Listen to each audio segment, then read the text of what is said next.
ಕೇಳುಗರೆ ನಮಸ್ಕಾರ. ಈ ಮಾತು ಭಾಳ ಸೂಕ್ಷ್ಮವಾಗಿರ್ತಕ್ಕಂಥ ಒಂದು ದೇವರು ಕಣಿಸಿರುವ ಒಂದು ಕೊಡುಗೆ.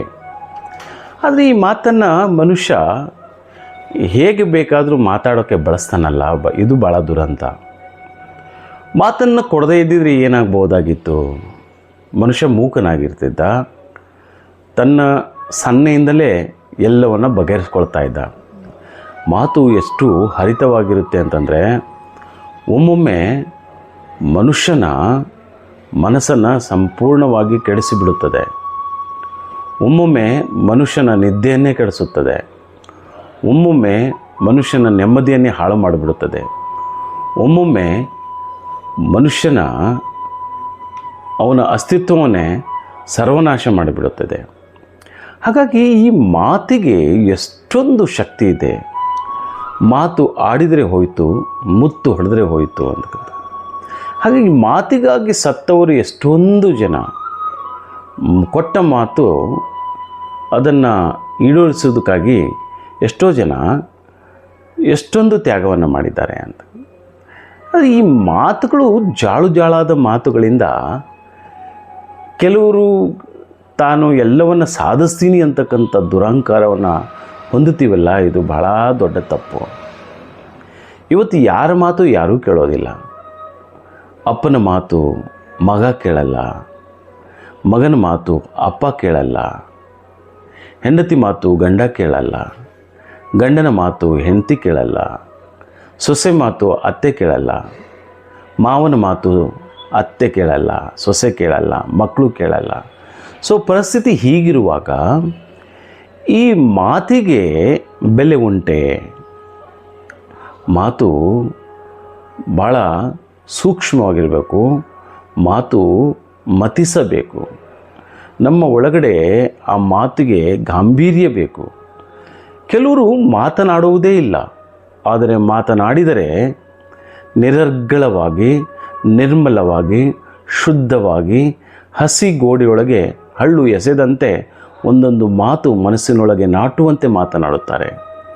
ಹಾಗಾಗಿ ಮಾತುಗಳು ಭಾಳ ಯೋಚನೆಯಿಂದ ಮಾತುಗಳು ಮಾತನಾಡುವಾಗ ಅದು ಬಿಟ್ಟ ಬಾಣದಂತೆ. ಒಂದು ಸಲ ಬಾಣ ಬಿಟ್ಟರೆ ಅದನ್ನು ಹೇಗೆ ವಾಪಸ್ಸು ತಗೊಳ್ಳೋಕ್ಕಾಗೋದಿಲ್ವೋ, ಮಾತು ಕೂಡ ಅಷ್ಟೇ. ಒಮ್ಮೆ ಮಾತನಾಡಿದರೆ ಅದನ್ನು ನಾವು ವಾಪಸ್ಸು ತಗೊಳ್ಳೋದಕ್ಕೆ ಆಗೋದೇ ಇಲ್ಲ.